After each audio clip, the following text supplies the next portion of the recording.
Maybe outside.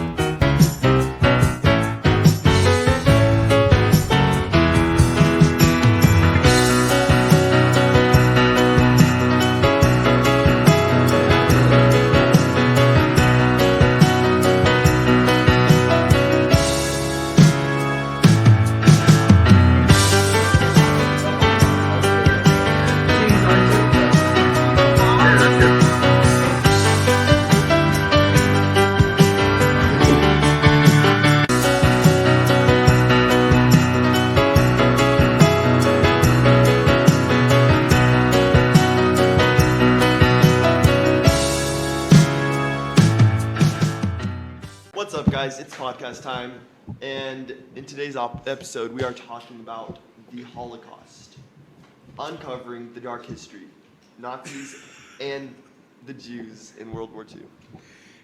It's a heavier topic this episode, so we gotta be a little more serious. Yeah. You know. Not a lot of jokes in this one. So, before World War II, the Jews had large populations in Eastern Europe, with millions of Jews in Poland and Russia and around 500,000 in Germany.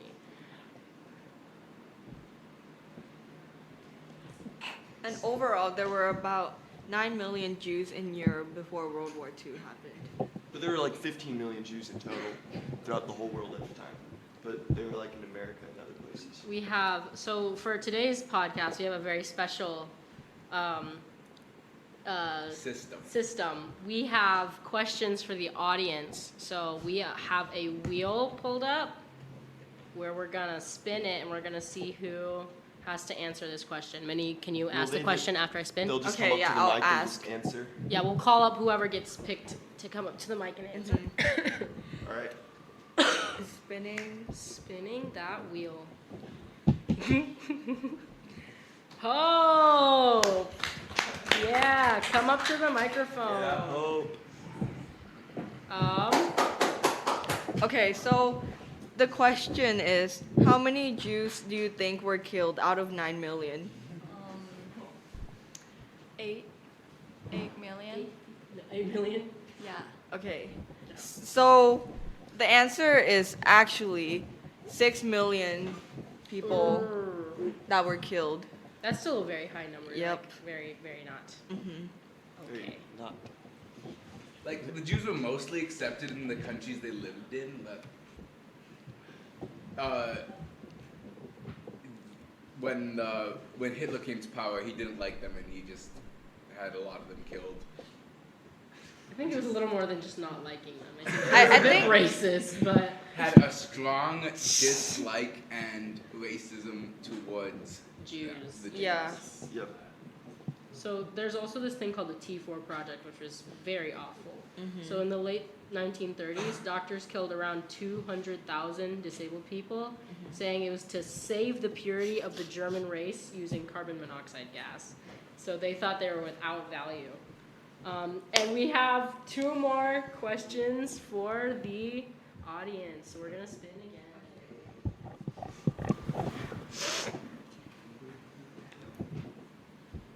Mr. Jaden. Okay, Minnie, can you read the question? What does this project reveal about Nazi ideologies?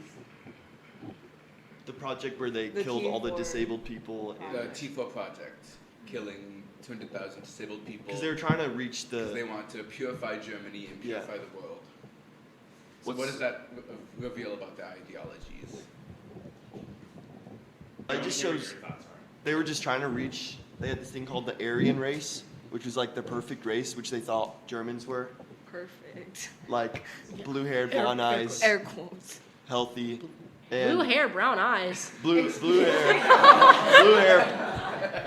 blonde hair, blue eyes. There you go. So they wanted to kill everyone else Blonde eyes. because they wanted Blue hair, blonde eyes. their people to be pure. Guys, we're supposed to not be joking. Okay, so yeah, they were trying to.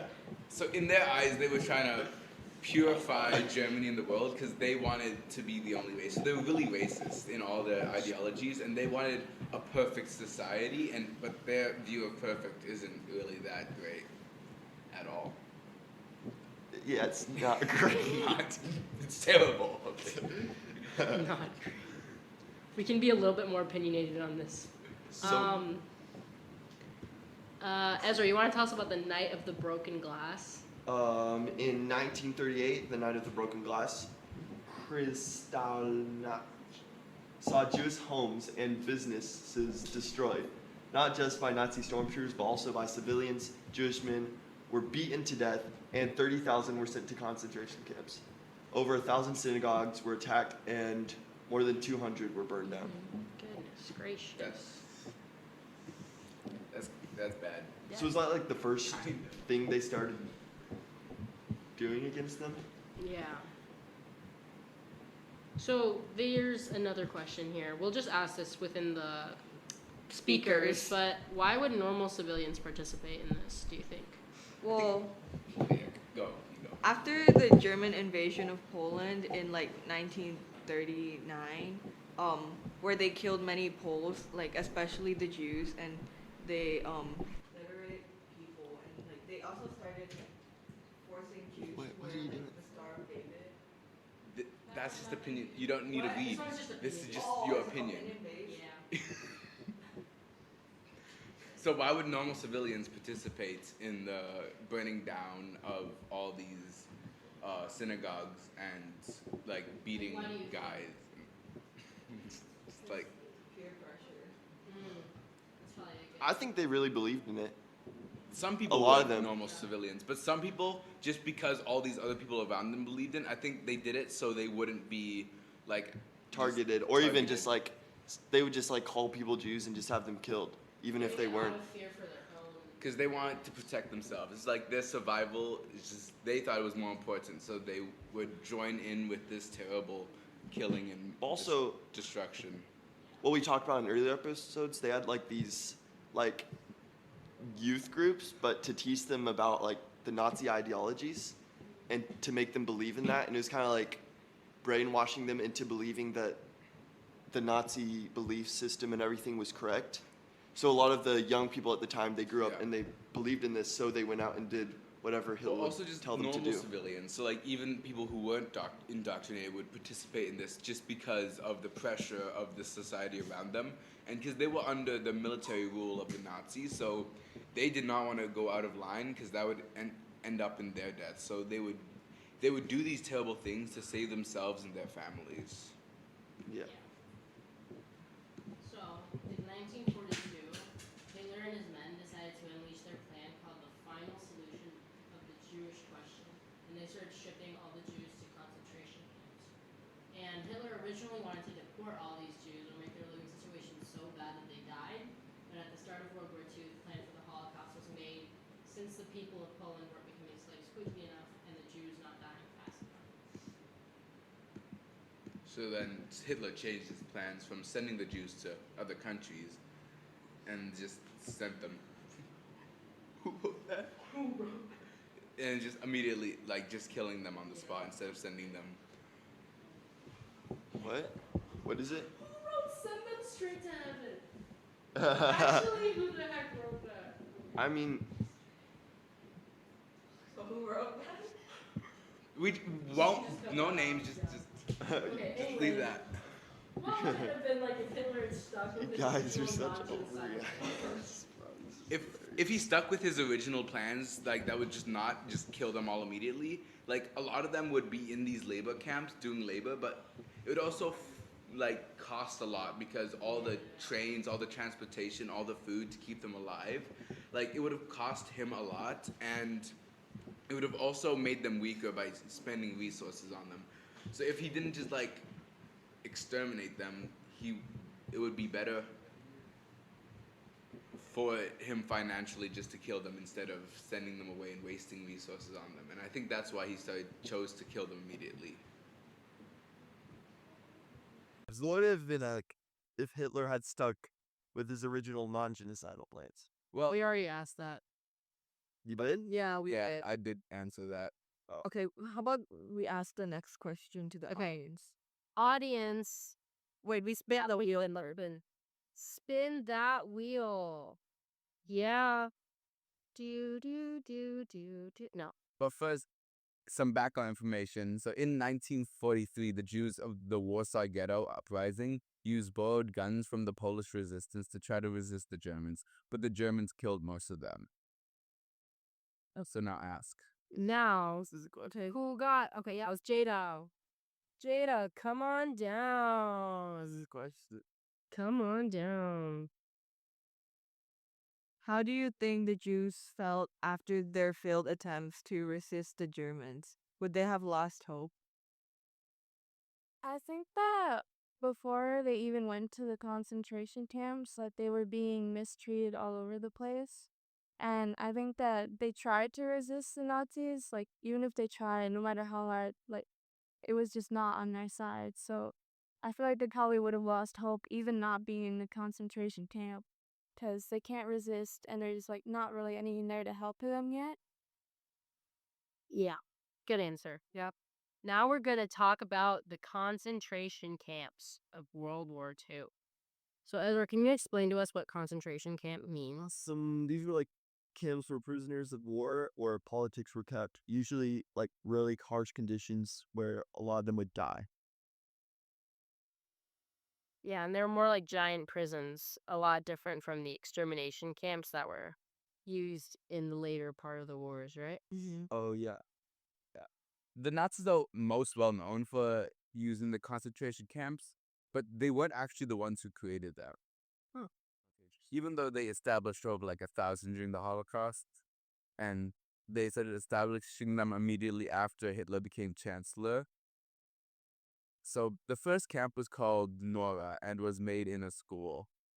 And the first 70 camps were made anywhere they could hold prisoners. So like schools, castles, factories, and prisons. And we have a question. We're just going to ask this to the speakers again. What does it say about the Nazis that they were using during these places? Yeah, the question doesn't really make sense. What does it say about the Nazis that they were using these places to make to make concentration camps? They used, because they weren't using these facilities anymore. So like when they were using, like they used a school at first because like no one was really going to school because they were at war. So they had closed all the education areas down and they would use any place they could. And then factories made a lot of sense because they could make everybody work in the factories and just keep them oppressed down either. So I think the Nazis were being smart with the stuff that they had to do what they wanted to do. Yeah, they were being resourceful, but that doesn't make it right what they were doing. So at first, the camps were filled with prisoners from the Communist Party and some from the Social Democratic Party, but they eventually became filled with Jews and other people that the Nazis viewed as criminals, such as small thieves, homeless, mentally ill, unemployed, etc., etc. So we have a question for the audience. Why would the Nazis attack these specific groups? And we're going to spin just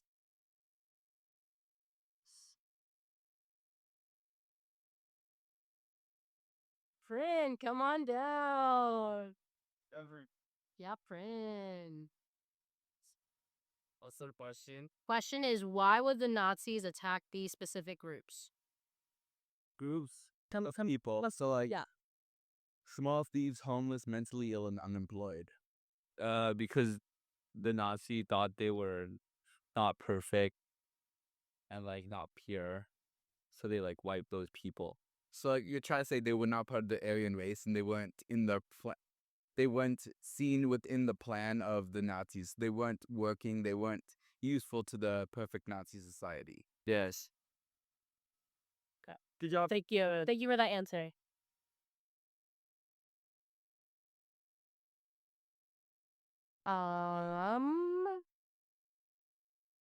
So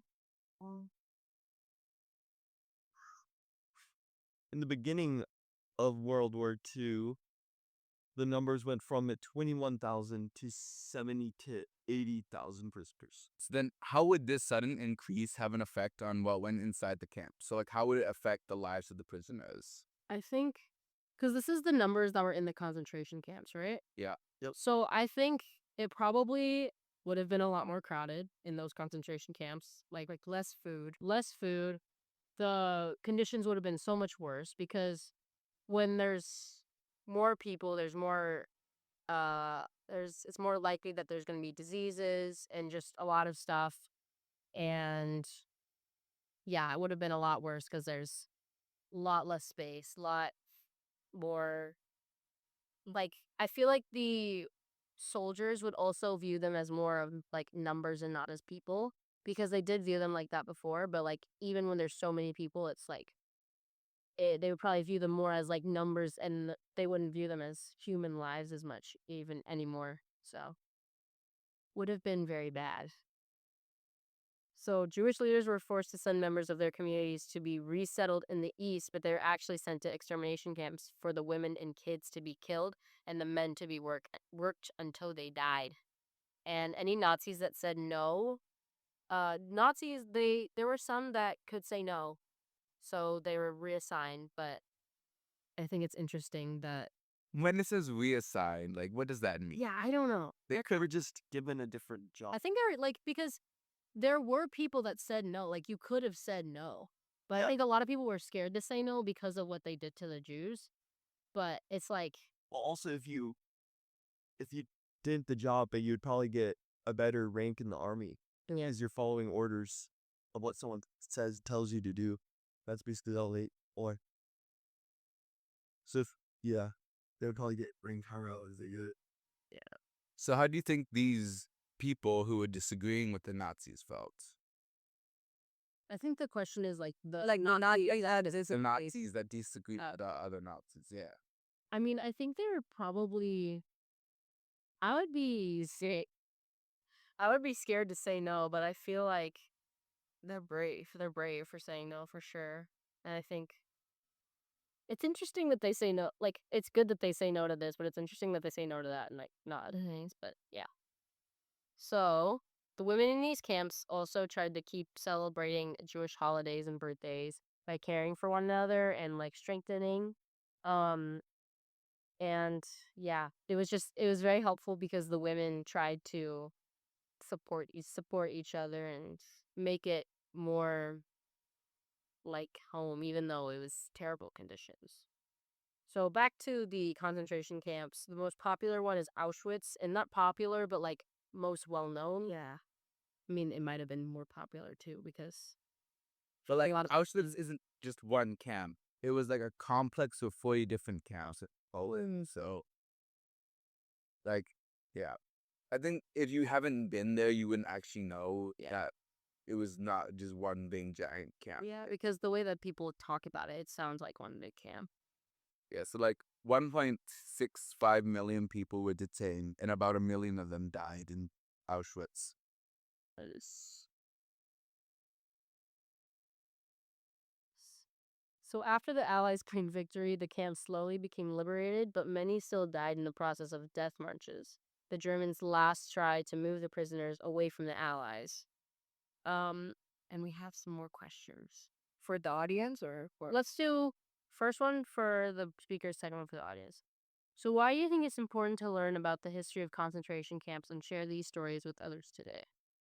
I think just to have the knowledge of what bad things happened in the world. Like, I think just to know not to repeat it, even though no, we probably wouldn't be able to repeat it, but like just to learn about these atrocities and like have awareness of that these things did happen and that they they shouldn't happen again. Yeah.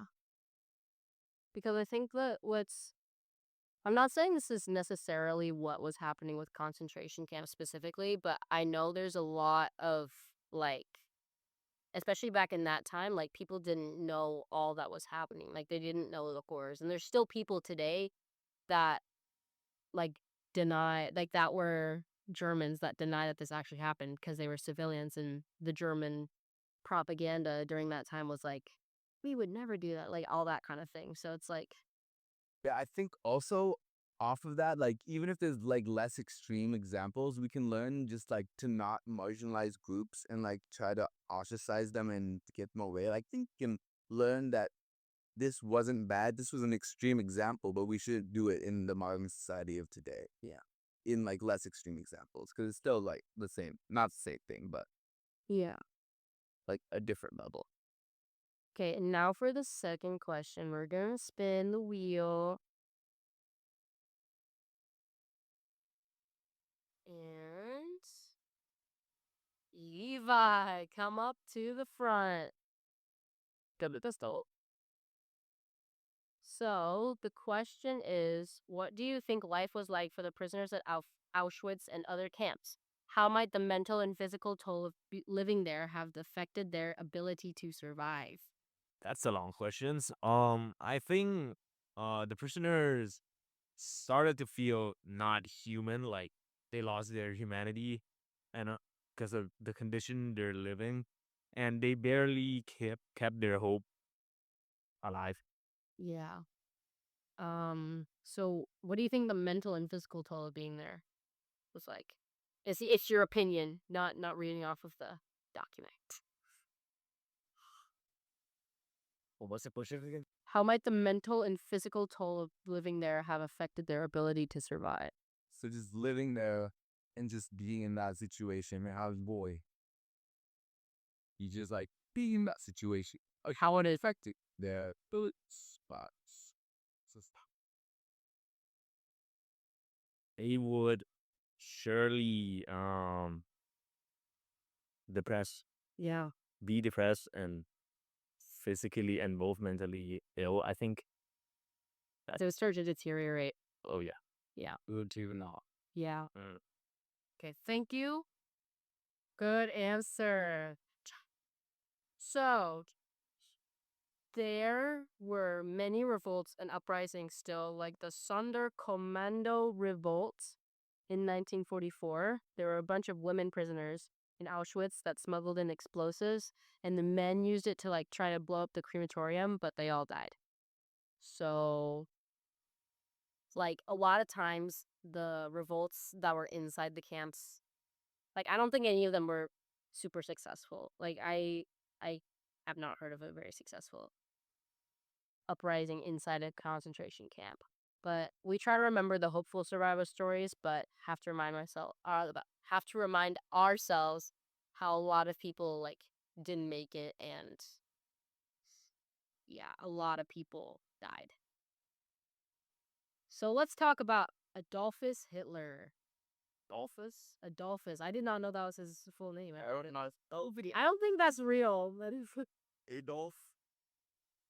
Adolf. That's not But his last name actually wasn't Hitler at first. really. It was something else. I forgot. Who wrote Adolphus? Okay, so he was born on April 20th in 1889, and he was one of the most powerful dictators of the 20th century. Adolf Sturzenegger. That was his name, but then he changed it to Hitler. but it was actually christened Adolphus Hitler. No, it was Adolphus though. Oh, Adolphus. okay. okay, Dennis. But and He's most like known as Adolf. Adolf Hitler, yeah. all right, enough about his name. He was born April 20th, 1889. He was one of the most powerful dictators of the 20th century. He joined the political party Journey Workers' Parties in Munich in 1919 and quickly became the leader. He that changed the name to the National Socialist German Workers' Party, which is commonly known as the Nazi Party. Oh, since like the three Yeah, and then initials. yeah, and then he took absolute control of Germany in 1933. And then his main goals were to expand Germany as the new leader and also eliminate all the enemies of Germany and people he saw to be unfit, like the Jews. And he believed in Aryan supremacy, where he thought that Aryans were the highest and purest race, and that the Jews were a racial enemy. And Hitler called the Jews a parasite to the German people, blamed them for the economic depression in Germany, and he also blamed them for the both increasing communism and manipulating capitalism. And he said that mixing races or race pollution would weaken and corrupt the Germans.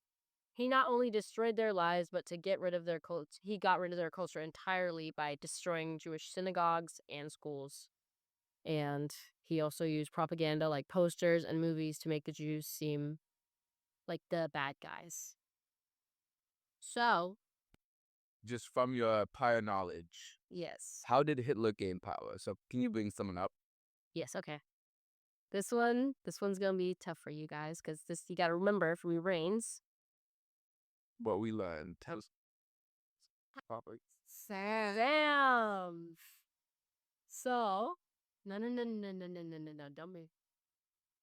How did Hitler gain power? If you remember. Through his military strategies.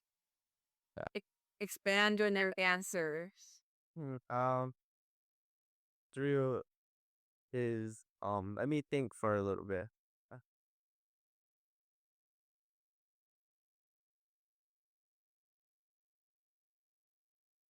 Through his public speaking and all shits.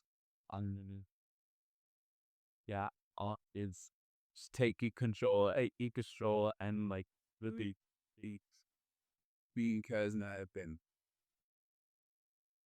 Yeah, he just like manipulated a lot of people just with his words, and he's all the things he did, and then also this rising up through the ranks, he like gained power within his own like society stuff. So he gained power with the Nazis, and when he took over Germany, he just used all this power from Nazi power to just take over. So how did Hitler's ideas change Germany? Should I spin again or sure? I mean, we still have a lot. We have a lot of people actually, so we're spinning again.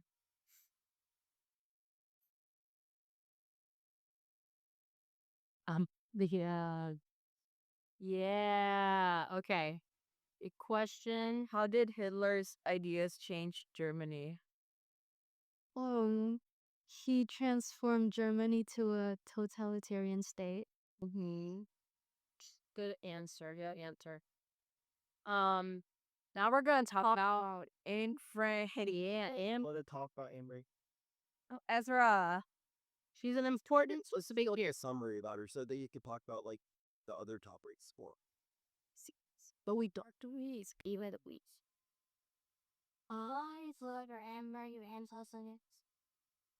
Let's just summarize Anne Frank then. Yeah. And Frank, we can remember from was that 7th grade or 8th grade? Like Ninth. 8th grade. That was 9th grade. Yeah. Well, anyways. No, 8th grade. It was 8th grade. Well, Anyway, she's says that survived. Oh wait, no, she didn't survive. What is it? Oh, and our mic was muted. No, she didn't survive. She was sent to a concentration camp. But she's the most famous because her dad survived and published her journal, which she'd written. Her diary. Yeah. So while she was in hiding because the Nazis were taking all the Jews off to concentration camps. And while she was in hiding, she wrote in this diary about just her life in hiding as a Jew. And her dad, who survived the concentration camps, published the diary and eventually became like a Broadway play and a movie and became really famous. I think it's just famous because it was a young girl's perspective on the tragedy, and it was like a full journal, so you could like read into it, and there was a lot of content that they could use. Yeah. And it's like it's also different because we're hearing like the historians' perspectives of it and like not like someone who is actually in it and is like a young child. So it's like it's her journal is actually pretty like in detail, but it's like it's from a child's perspective, Yeah. so it's a lot. Why do you think her journal was so popular? But like, why is it important that it's so popular? Because it's more real. Because she dealt with it as a young and like they hid, she had to go away from her friend and it was just real for her. Whereas like historians didn't know how real it was. Yeah, I mean there are accounts of adults Yeah. saying it, but Like, it's different. wait to read this other book, The Hiding Place. At least I did. Yeah, I have read that book too. It's a good book. I Yeah. highly recommend it. But it talks about a older woman's perspective of the war as like she was a Christian Yeah. and her and her family they were all older, but they all went through and she actually survived. She wasn't even like Jewish though. She was just helping Jews hide. She was a Christian and she was helping the Jewish people hide. She still got sent to a concentration camp and her sister died there. And then yeah, she survived the war and she published a book, and it's very interesting. Yeah, it's like someone interviewed her. Yeah. So So how would you feel if you went through Anne's experience and like had to live in hiding and was separated from your family? I mean, I think for everyone, it would be a very hard like thing to experience. Like it's like what you said. You're separated from your family, and you're living in hiding, and it's a lot for especially a teenage girl she was younger than us at this point, right? I think, if I remember correctly, but yeah, it was just very. I think it would be very, very hard for anyone to go through, especially at such a young age. Quarantine. You wouldn't separate your. Well, she was with her family when she was hiding. But like after they were found, they were Oh yeah, they were sent. Yeah, when they were sent to they were sent to camps and like in hiding. Yes, they were together, like Yeah. in quarantine. Um, so let's talk about anti-Semitism. So the definition of anti-Semitism is prejudice against the Jewish people. And in the 19th and 20th centuries, Jews were blamed for their economic problems because the stereotype was that Jews had jobs in trade and finance. And anti-Semitism actually did not disappear after World War II. There had been a lot of laws created against it, but Jews continue to face violence and discrimination. Um, and there was a shooting at Tree of Life Synagogue. I don't know when this was, but one of the terrorist attacks on the Jews in the U.S., a shooter came in during Shabbat and killed 11 people, and they injured 6. And the shooter was a middle-aged white man who was sentenced to death. It was pretty recent. Yeah. So like, it's still alive and well today, which is awful. But one of the theories that like is with anti-Semitism 28. The Jews secretly controlled global politics for finance. And Hitler was highly influenced by these theories. And anti-Semitists are like what I mentioned earlier. They're like the people that like to say that the Holocaust never happened and that it was invented by Jews to promote their Jewish interests. And it was So why do you think those people still deny the Holocaust, even though like there's a lot of evidence towards it? well, I think it's it's what they believe in. So it's like they believe in one thing and when people have so much faith in one thing, they refuse to believe otherwise a lot of times. Like they refuse to believe otherwise, and even though there can be super overwhelming evidence that it's one way, People are just stubborn. yeah, people are just stubborn. Humankind is a stubborn race, and if they're wrong, some people, if they're wrong, they will never ever admit it, and that it's just who they are. Yeah. So how do you think we can combat this type of prejudice today? Maybe would you like to Nice go live. Wait, what's the How how do you think we can combat this type of prejudice? that's kind of hard because it like depends what each person's beliefs. But I mean, Like, what's some things this society can do? Like, be racist. How to combat like people that are racist and just like those kind of I mean, like we can like make laws against like people that like mistreat other. I think just in general, we can just spread awareness, that it's happening. Like, Just don't be racist. just don't. like, but I still be raised. But yeah, I think the world does a lot like with the laws and stuff, but Sometimes it doesn't stop people. there's always gonna be. Okay, well that's all the time we have for today. Yeah. So thank you for listening, guys. And Yeah, like and subscribe. Please watch our next episode. see you next time at the Ancient Critics podcast.